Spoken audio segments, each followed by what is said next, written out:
Bismillahirrahmanirrahim. Assalamualaikum warahmatullahi wabarakatuh.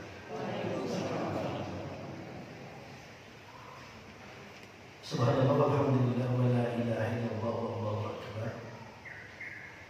La ilaha illallah wahdahu la syarika lah. Lahul mulku wa lahul hamdu wa huwa ala kulli syai'in qadir. Hasbunallahu wa ni'mal wakeel, ni'mal maula wa ni'mal nasir. Hasbiyallahu la ilaha illa huwa alaihi tawakkaltu wa huwa rabbul arsyil azim. Hadirin jamaah masjid Al-Ikhlas yang mudah-mudahan dirahmati Allah Rabbul Alamin. Pagi ini kita akan berbicara tentang takut terjerumus syirik. Jemaah sekalian, judul ini terinspirasi dari kekhawatiran Nabiullah Ibrahim alaihissalam yang diabadikan dalam Al-Quran. Wa idh qala Ibrahim Rabbi ij'al hadzal balada aminan. Dan ingatlah ketika Ibrahim berdoa, Rabbi ij'al hadzal balada aminan. Ya Rabbku, jadikanlah negeri ini menjadi negeri yang dimaksud dengan negeri ini adalah Makkah.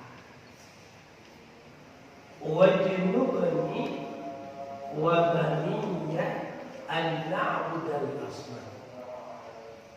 Jauhkanlah aku dan keturunanku dari menyembah berhala. Saat itu di masa Nabiullah Ibrahim alaihissalam, mayoritas masyarakat paganisme, para penyembah berhala. Nabiullah Ibrahim alaihissalam khawatir kalau dirinya dan keturunannya terjebak dalam penyembahan terhadap berhala-berhala. Rabbi innahunna adlalna katsiran minan nas. Ya Rabbku, sesungguhnya berhala-berhala itu telah menyesatkan mayoritas manusia. Jamaah sekalian, mari kita lihat penjelasan yang disampaikan oleh Ibnu Katsir berkenaan dengan doa Nabiullah Ibrahim alaihissalam. Ia berkata, yas'i likulli da'in ayyad'u li nafsihi wa liwalidayhi wa lidurriyyatihi. Setiap orang yang berdoa, seyogianya ia mendoakan dirinya, orang tuanya dan keturunannya. Jadi bercermin pada Nabiullah Ibrahim alaihissalam. Maka kalau kita berdoa, kita bukan hanya sekedar berdoa untuk diri kita, tapi kita pun mendoakan orang tua kita, mendoakan anak-anak. Nabiullah Ibrahim alaihissalam berucap, wajnubni wa baniya an na'budal asnam. Ya Rabbku, jauhkanlah aku dan keturunanku dari menyembah berhala. Nah, mengapa?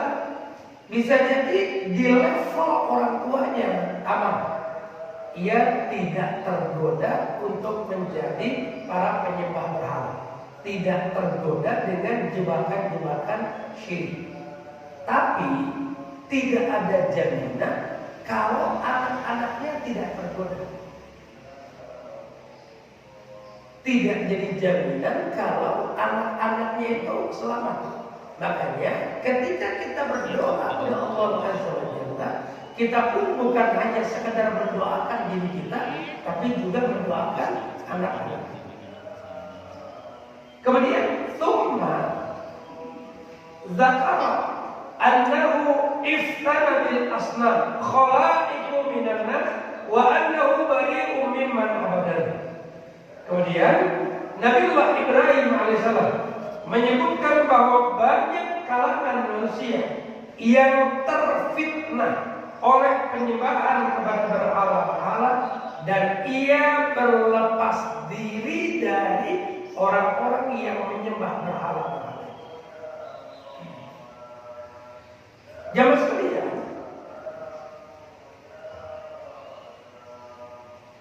Allah Subhanahu wa taala mengisahkan dalam Al-Qur'an Al-Karim tentang begitu banyak orang-orang yang melakukan penyembahan terhadap berhala dan bagaimana akal mereka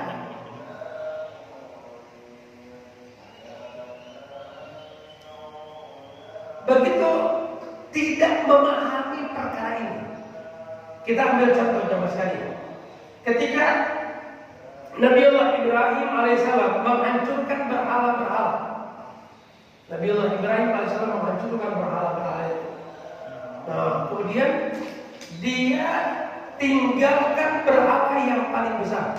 Jadi berhala yang paling besar tidak dihancurkan. Nah, setelah Nabi Ibrahim menghancurkan berhala-berhala yang kecil itu, kemudian dia gantungkan kapak itu di berhala yang besar. Lalu dia pun pergi meninggalkan orang. Nah, ketika Namrud dan para pengikutnya dan rakyatnya, para pengawalnya itu pulang, lalu mereka menuju ke tempat sembahan-sembahan mereka. Dan alangkah kagetnya mereka ketika mereka mendapati berhala-berhalanya itu sudah hancur. Nah, maka diselidiki siapa orang yang melakukan itu.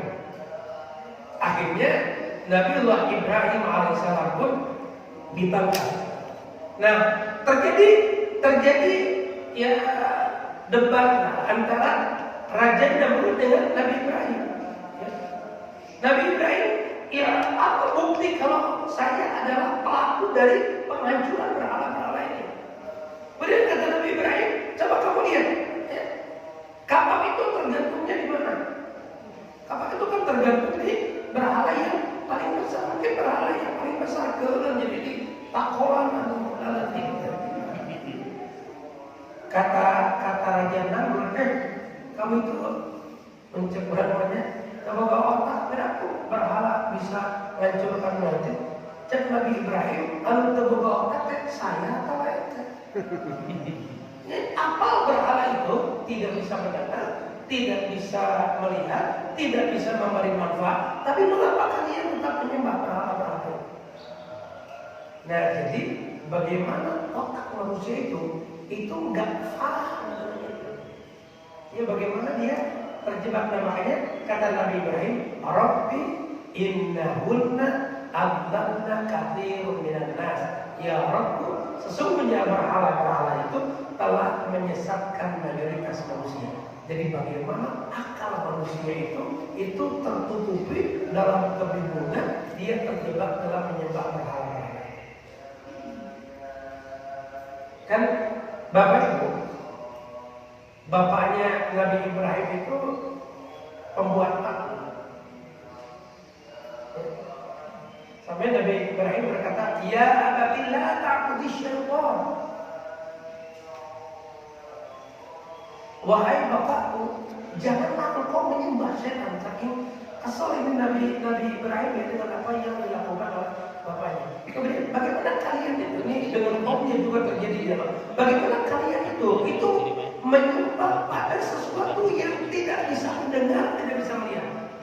Nah, jamaah sekalian, ini contoh-contoh dialog-dialog yang ada dalam Al-Quran yang sesungguhnya ya, menjadi renungan bagi orang-orang yang melakukan perilaku syirik. Ketika dia melakukan penyembahan terhadap berhala atau menyembah matahari atau menyembah hal-hal lainnya, itu sesungguhnya hal-hal seperti itu hal-hal yang kalau dipikirkan adalah perilaku bodoh yang dilakukan oleh mereka. Nah, jamaah sekalian,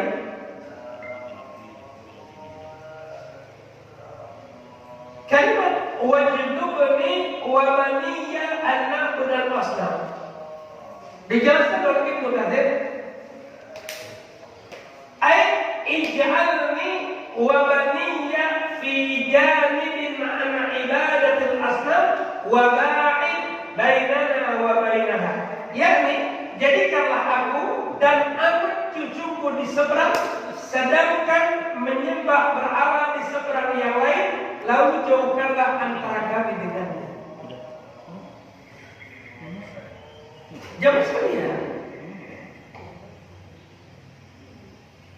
ungkapan wajnubni wa baniya an na'budal asnam, ini Nabi Allah Ibrahim alaihissalam memohon kepada Allah Azza wa Jalla agar ia dan seluruh keturunannya itu dijauhkan dari penyembahan terhadap berhala, dijauhkan dari para penyembah berhala. Sehingga kalau diibaratkan ia berada di seberang ini, maka penyembahan berhala itu dilakukan di seberang yang lainnya, dan jauhkanlah antara kami dengan mereka.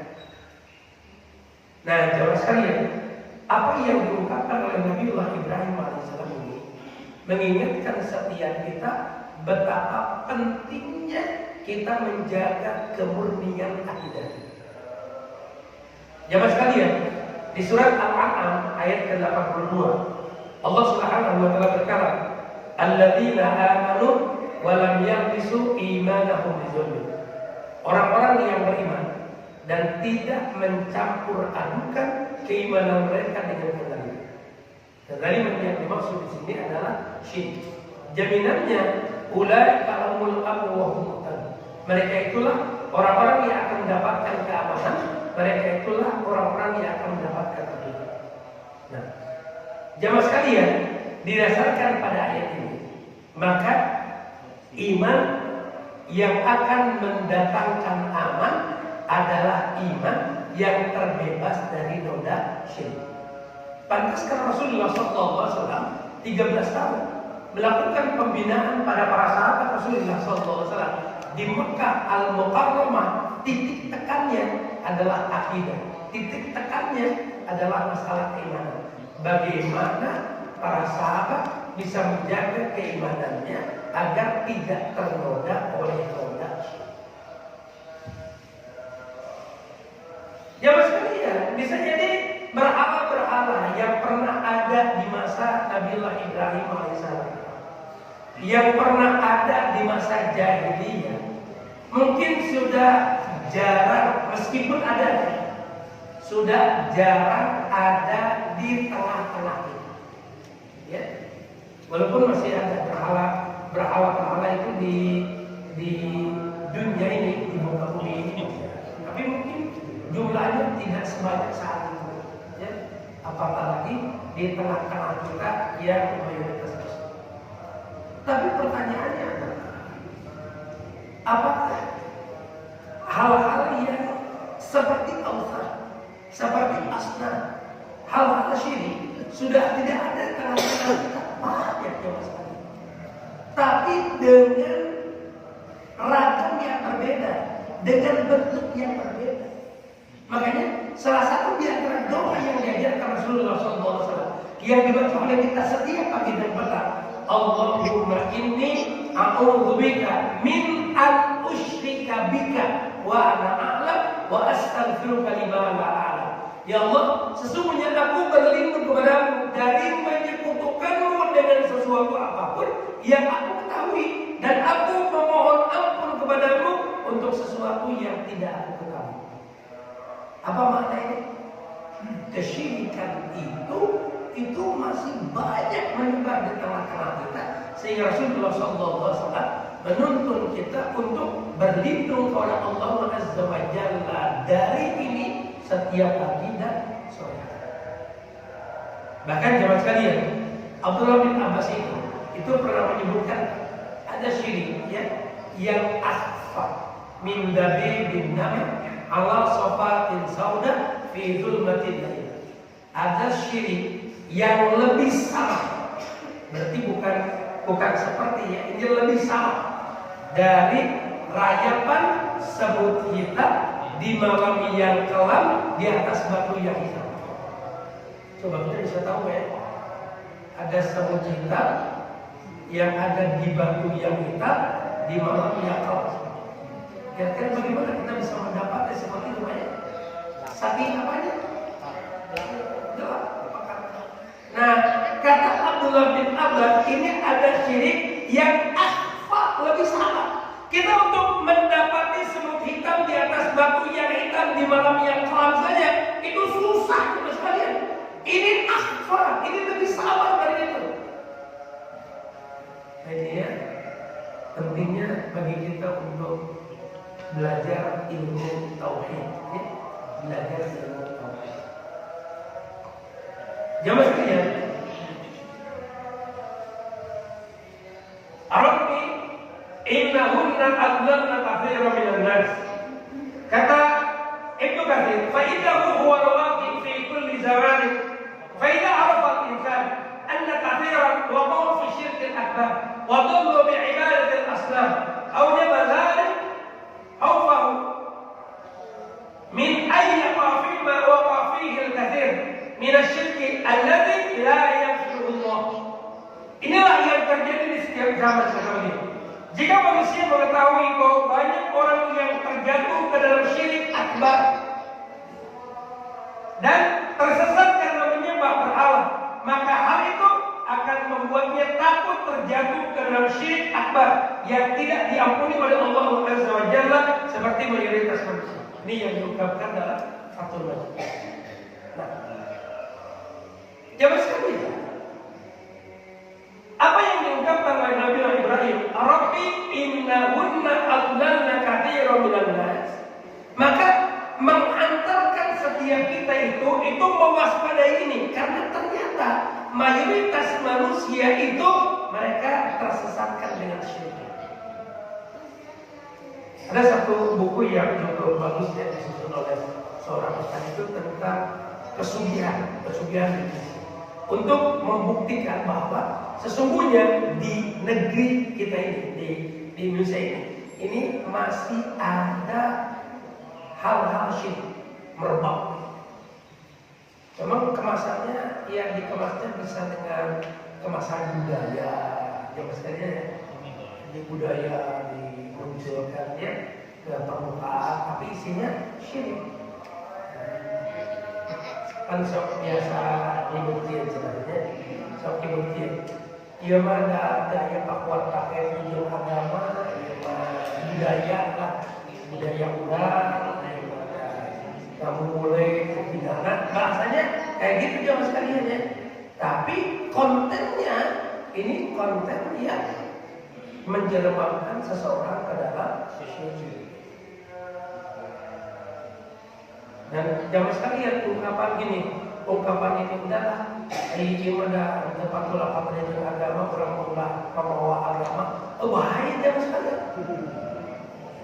Bahaya ketika kita ya, berada pada satu waktu di mana saat itu misalnya ulah membawa agama di dia mana, berarti di waktu itu orang membawa agama. Nah, Ibrahim At-Taimi beliau berkata lagi, "Man ya'manu minal bala ba'da khalilillah Ibrahim." Siapakah yang merasa aman dari malapetaka syirik ini setelah Ibrahim? Jadi, jamaah sekalian, gini. Kalau Nabiullah Ibrahim saja tidak merasa aman dari fitnah ini, lalu alasan apa kita merasa aman dari fitnah ini? Ini orang sekaliber Nabi Ibrahim nih, ya, Khalilullah, kekasih Allah yang maksum, yang terjaga. Beliau saja tidak merasa aman dari fitnah ini, apa apatah lagi kita. Padahal jamaah sekalian, Nabiullah Ibrahim alaihissalam itu nggak mungkin berbuat syirik. Karena Nabiullah Ibrahim alaihissalam itu seorang nabi. Dia maksum, dia terjaga. Gak mungkin Nabiullah Ibrahim alaihissalam itu disebut ya, Nabiullah Ibrahim alaihissalam itu terjebak syirik, gak mungkin. Nabiullah Ibrahim itu julukan saja sebagai bapak tauhid. Gak mungkin. Anak-anaknya, anak-anak Nabi Ibrahim itu nabi.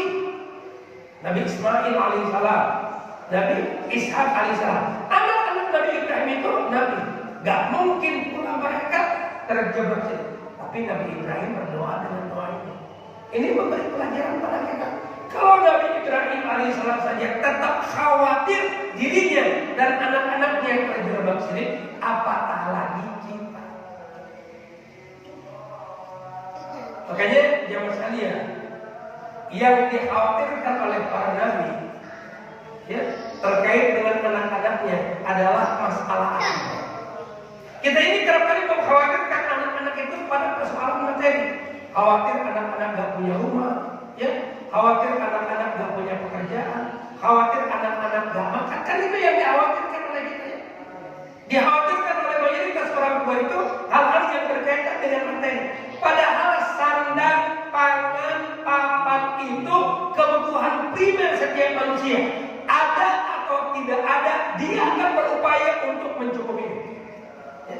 Misalnya gini nih, orang tuanya tidak mewariskan apa-apa pada anaknya. Orang tuanya miskin, ya, gak ada warisan berharga pada anaknya. Apakah anaknya akan membiarkan dirinya kelaparan? Enggak. Apa anak itu membiarkan dirinya ya beralaskan bumi, beratapkan langit? Ya? Dia tidak mencari tempat berteduh? Enggak. Apa anak-anak itu akan membiarkan dirinya telanjang tidak berpakaian? Enggak. Dia akan berupaya untuk mencukupi keperluannya, karena itu keperluan primer. Makanya para nabi enggak mengurus itu. Jamaah sekalian, dulu ada seorang khalifah, Umar bin Abdul Aziz ya. Umar bin Abdul Aziz itu ketika dia wafat, itu meninggalkan harta yang sangat sedikit. Kalau nggak salah hartanya warisannya itu hanya sekitar berapa? 9 dinar berapa? Sedikit sekali hartanya. Anaknya kurang lebih 11. Sedikit. Sehingga ada sahabatnya yang berkata, ini kamu meninggalkan harta yang sedikit seperti ini, gimana dengan anak-anakmu nanti? Apa yang diungkapkan oleh Umar bin Abdul Aziz? Dia berkata, kalau mereka bertakwa kepada Allah, maka Allah akan mencukupi keperluan mereka. Nah, kita kan kadang banyak orang tua yang mengkhawatirkan dari sisi materi sesuatu yang dijamin oleh Allah kan. Wa ma min dabatin fil ardi illa 'ala Allahi rizquha. Tidak ada satu makhluk pun yang layak di jagat raya ini kecuali Allah menjamin rezeki untukmu. Orang itu enggak bakalan mati kecuali Allah Subhanahu wa taala telah mencukupkan rezeki baginya. Yang sebagian yang dikhawatirkan oleh para orang tua itu berkaitan dengan akidah. Makanya pertanyaan Nabi Yakub alaihissalam pada anaknya ketika dia merasa kematian itu sudah mendekatinya, dia berucap, "Ma ta'buduna min ba'di?" Apa yang akan kalian sembah sepeninggal? Nah, Bibi sekalian, Bapak-bapak, kita bersyukur ya sampai saat ini kita ya tekun beribadah kepada Allah Azza wa Jalla, ya. Kita menjaga diri dari jebakan-jebakan syirik. Pertanyaannya, bagaimana dengan anak-anak? Ya, bagaimana dengan anak-anak? Ya, sekarang ini kan banyak anak-anak muda yang terjadi penyakit namanya workaholic, jadi gila kerja, ya, gila kerja. Wah, jadi kalau soal urusan nyari duit itu luar biasa. Tapi habis waktunya untuk itu. Habis waktunya untuk itu. Sehingga jamaah sekalian, jangan di antara mereka yang meluangkan waktu hadir di majelis taklim, gitu ya. belajar, menimba ilmu agama. Padahal ketika Allah Subhanahu wa Ta'ala melapangkan harta pada seseorang, maka jadikan kelapangan harta ini sebagai jalan baginya untuk bisa beribadah dengan benar kepada Allah Rabbul Alamin, ya. Dan untuk bisa beribadah dengan benar kepada Allah Rabbul Alamin, modalnya adalah ilmu. Maka ketika diberi kelapangan harta itu, maka manfaatkan kelapangan harta itu untuk lebih memperdalam agama. Jamaah sekalian, dijelaskan dalam Fathul Majid, fala ya'manu wuqu' fi syirki illa man huwa jahilun bihi wa bima yakhruju minhu min al-'ilmi billah wa bima ba'atha bihi rasulahu min tauhidihi wa nahyi 'anil syirki bihi. Yang bersama terjatuh ke dalam syirik hanyalah orang yang jahil tentangnya dan tentang apa yang menyelamatkannya darinya, berupa ilmu tentang Allah dan tauhid yang dengannya dia mengutus rasulnya dan larangannya terhadap syirik. Jadi orang yang merasa aman adalah orang yang jahil dengan itu. Kalau orang yang tahu dengan itu, maka dia benar-benar akan ekstra hati-hati dengan itu. Ada satu cerita yang Rasulullah SAW menyampaikan kepada para sahabat. Ada orang yang masuk surga sebab seekor lalat, dan ada orang yang masuk neraka juga sebab seekor lalat. Para sahabat gak paham ya Rasul. Ini bagaimana ceritanya nih? Ya, ada orang yang masuk surga karena seekor lalat, orang yang masuk neraka juga karena seekor lalat. Maka Nabi bercerita ada dua orang yang masuk ke satu perkampungan. Di satu perkampungan itu ternyata mereka adalah para penyembah berhala, dan mereka tidak memperbolehkan seorang pun yang melewati kampung mereka kecuali memberi sesajen pada berhala yang ada di kampung. Maka disodorkan pada seseorang, kami kamu berkorban. Orang itu berkata, saya nggak punya apa-apa untuk saya korbankan ini. Maka pemimpin kampung itu berkata, qarib walau dzubaba, kamu berkorban meskipun hanya dengan seekor lalat. Nah, seekor lalat kan gampang ya dia. Kemudian juga gratis ya, nggak usah beli. Ya. Maka dia punya itu, dia korbankan, dia bisa melewati itu. Lalu malaikat mencabut nyawanya, dia masuk neraka. Pemuda yang kedua, ketika diminta seperti itu, dia berkata, tidak sepantasnya saya berkorban pada selain Allah. Ya, dia tidak mau mengikuti apa yang diperintahkan oleh mereka. Akhirnya si pemuda ini pun dipenggal lehernya, dia mati masuk surga. Nah, Rasulullah SAW mengetengahkan cerita ini untuk mengingatkan kita persoalan syirik ini persoalan yang jangan dianggap sepele, meskipun dengan sesuatu yang dianggap sepele. Ya kan, seekor lalat itu sesuatu yang dianggap sepele, ya. Tapi ini bisa menyebabkan seseorang belajar. Dulu kan anak-anak muda itu, ya anak-anak remaja, mereka senang misalnya dengan ramalan bintang-bintang. Dikemaskan sedemikian rupa ya, sedemikian rupa, seakan-akan itu adalah hiburan gitu ya, seakan-akan itu adalah hiburan gitu.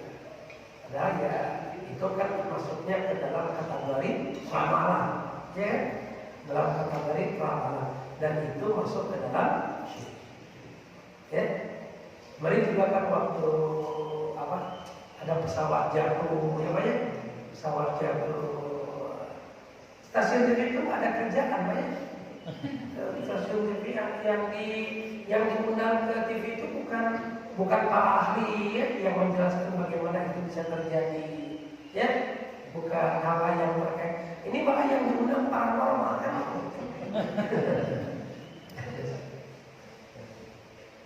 Yang diundang paranormal ya, bahwa jatuhnya pesawat itu sudah diramalkan. Kalau kayak gitu macam sekalian Setiap orang juga bisa. Saya kurang kecil. Mungkin di pengkolan kan nggak bakal kayak tabrakan. Gitu ya. Tapi saya berjalan dulu. Nah satu saat kejadian, dia langsung wah si bapak itu hebat loh. Sama kamari bilang dirinya bakal tabrakan. Betul kayak tabrakan. Jangan sekalian kalau kata orang Sunda mengarahkan babalan monjangan banyak. Hayang seperti itu bisa dilakukan. Jadi jangan kemudian menganggap wah dia hebat benar. Jangan sekalian nih ya. Dukun itu terbagi ke dalam beberapa kelompok. Satu, ada dukun yang memang dia berkolaborasi dengan jin. Ya kan? Jadi dia memang ya melakukan ritual pada jin-jin gitu ya. Nah, jadi dia dapat bisikan-bisikan dari jin-jin itu, dapat bisikan dari jin-jin itu.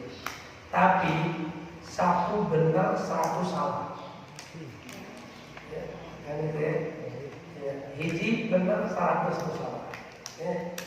Itu kalau yang ngelamar kemarin, sok ramalan-ramalan apa yang dia sampaikan, yang lainnya baru salah. Ya kan? Tapi yang dipublish itu yang benarnya, yang tepat. Satu ya. Yang kedua, ada dukun ngarang. Jadi dia tidak berinteraksi dengan jin ya. Jadi teman, ya itu aja tebak-tebakan aja gitu.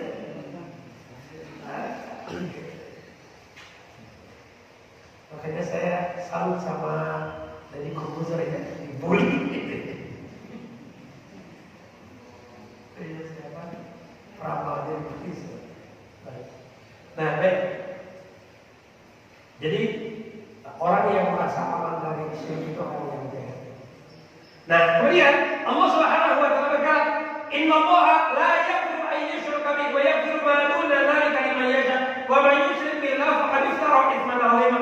Sesungguhnya Allah tidak mengampuni dosa syirik dan Allah mengampuni dosa selainnya bagi siapapun yang dikehendaki oleh Allah. Barang siapa yang melakukan kesyirikan itu, faqad iftara itsman 'azima, maka sungguh ia telah melakukan dosa yang besar. Yang dimaksud dengan la yaghfiru an yushraka bihi adalah la yaghfiru li 'abdin laqiyahu wa huwa musyrikun bihi, yaitu orang yang ketika dia berjumpa dengan Allah dalam keadaan berbuat syirik. Jadi kalau melakukan syirik di dunia, kemudian dia bertaubat, dia masih dapat peluang untuk diampuni oleh Allah. Yang tidak diampuni oleh Allah itu kalau dosa syirik itu terbawa mati. Ya, kalau dosa syirik itu terbawa. Makanya ibu sekalian hati-hati ya Bu ya. Saya itu banyak contoh kasus ini Bu ya. Ada ibu-ibu misalnya yang suaminya ada perubahan perilaku lah dari suaminya gitu ya. Nah kemudian dia curhat pada orang yang nggak tepat ya, curhat pada orang yang nggak tepat.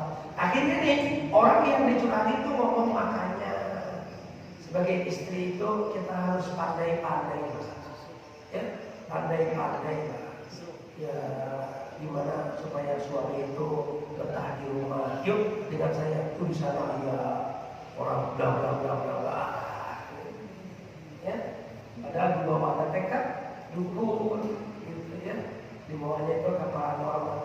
Memang kalau dukun sekarang ya beda dengan dukun dulu ya. Kalau dukun dulu kan pakai baju hitam-hitam ya, ya banyak terus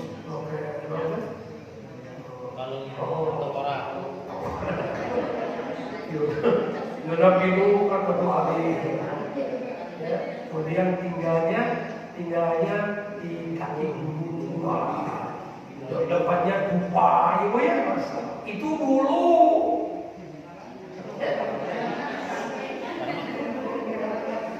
Kalau dukun sekarang depan laptop pakai jas ya, pakai gamis ya, pakai serban, biar ini ya, biar ratingnya naik ya, orang makin percaya, main dulu ke Mekah ya, biar depannya ada haknya gitu lah. Iya ya. Labelnya juga nggak mau disebut dukun, paranormal, orang pintar kan gitu. Penasehat spiritual. spiritual. Penasehat spiritual ya. Nah, gitu. Jadi ya, tapi isinya rukun, ya. Dalamannya rukun. Nah, makanya hati-hati lah. Makanya boleh curhat, tapi curhat pada orang yang tepat ya. Jangan curhat padanya. Banyak yang ada yang sakit, ibu ya, ada yang sakit sudah berobat kesana kemari nggak kunjung sembuh. Coba ada yang ngomong gini, iya mah buah ya, ternyata terjebak. Kejebakan syirik itu luar biasa. Nah, Rasulullah SAW bersabda, "Man mata wa huwa yad'u min dunillah niddan dakhala an-nar." Barang siapa yang mati sedangkan dia menyeru selain Allah sebagai tandingannya, maka dia masuk neraka. Nah, kemudian di kesempatan yang lain kata Nabi, "Man mata yusyriku billahi syai'an dakhala an-nar." Barang siapa yang mati dalam keadaan menyekutukan Allah, maka dia masuk neraka. Makanya syirik kepada Allah itu menempati urutan pertama dalam deretan dosa-dosa besar. Nah, jamaah sekalian, inilah ayat yang tadi saya sampaikan ya. Alladzina amanu wa lam yalbisu imanahum bidzulmin ulaika lahumul amnu wa hum muhtadun. Orang-orang yang beriman dan tidak mencampur adukan keimanan mereka dengan kezaliman, mereka itulah yang akan mendapatkan keamanan dan mereka itulah orang-orang yang mendapatkan petunjuk. Awalnya para sahabat itu ketika mendengar ayat ini mereka merasa berat. Lalu diwakili oleh Abdullah bin Mas'ud radhiyallahu anhu berkata, "Ya Rasulullah, fa'ayyina lam yakun nafsuhu." Ya Rasulullah, siapakah di antara kami yang belum pernah menzalimi dirinya? Mereka menganggap zulmi pada ayat ini kezaliman dalam arti yang luas. Maka kata Nabi, "Laisa kama tadhunnun." Bukan seperti apa yang kalian kira. Alam tasma'u bi qawli Luqman, "Inna syirka la dzulmun 'adzim." Apakah kalian tidak mendengar perkataan Luqman? Sesungguhnya syirik itu kezaliman yang sangat besar. Jadi zulmin yang dimaksud di sini adalah syirik. Orang-orang yang beriman dan tidak mencampur adukan keimanan mereka dengan syirik, mereka itulah yang akan mendapatkan keamanan. Mereka itulah orang-orang yang mendapatkan petunjuk. Makanya Ibnu Katsir berkata, "Ai haula'i alladziina akhlasul ibadata lillahi wahdah la syarika wa lam yusyriku bihi syai'an humul aminuna yaumal qiyamah al-muhtaduna fid dunya wal akhirah." Mereka itu adalah orang-orang yang memurnikan ibadah mereka kepada Allah saja, tidak menyekutukannya dengan sesuatu apapun. Mereka itulah orang-orang yang mendapatkan keamanan di yaumil qiyamah. Ya, dan mereka itulah orang-orang yang mendapatkan petunjuk di dunia dan di akhirat. Makanya jaga iman kita, ya, jaga kebersihan iman kita. Nah, jamaah sekalian, inilah doa yang diajarkan Rasulullah SAW. Allahumma inni a'udzubika min an usyrika bika wa ana a'lam wa astaghfiruka lima la a'lam. Sesungguhnya aku berlindung kepadamu dari penyekutukanmu yang aku ketahui, dan aku memohon ampun kepadamu dari sesuatu yang tidak aku ketahui. Apa di antara pelajaran yang kita petik dari sini? Satu, begitu banyak jebakan-jebakan syirik. Ya? Sehingga ada syirik-syirik yang kita ketahui bahwa itu adalah syirik, ada syirik-syirik yang sama yang tidak kita ketahui kalau itu adalah syirik. Nah, agar kita terhindar dari syirik-syirik itu, belajar dari doa ini adalah ilmu. Ya? Nih, jamaah sekalian, dengan ilmu, maksudnya ilmu tauhid, ya, kita bisa membedakan mana perkara-perkara yang masuk ke dalam kategori syirik dan mana perkara-perkara yang tidak masuk ke dalam kategori syirik. Jamaah sekalian, ini yang saya sampaikan di pagi ini. Mudah-mudahan bermanfaat. Insyaallah kita bersua kembali di bulan depan. Mudah-mudahan Allah Subhanahu wa taala menjadikan hadis ini sebagai jalan kebaikan bagi kita di dunia ini dan di akhirat nanti, dan semoga di majelis ini menjadi wasilah terjaganya kemuliaan iman kita. Subhanallah.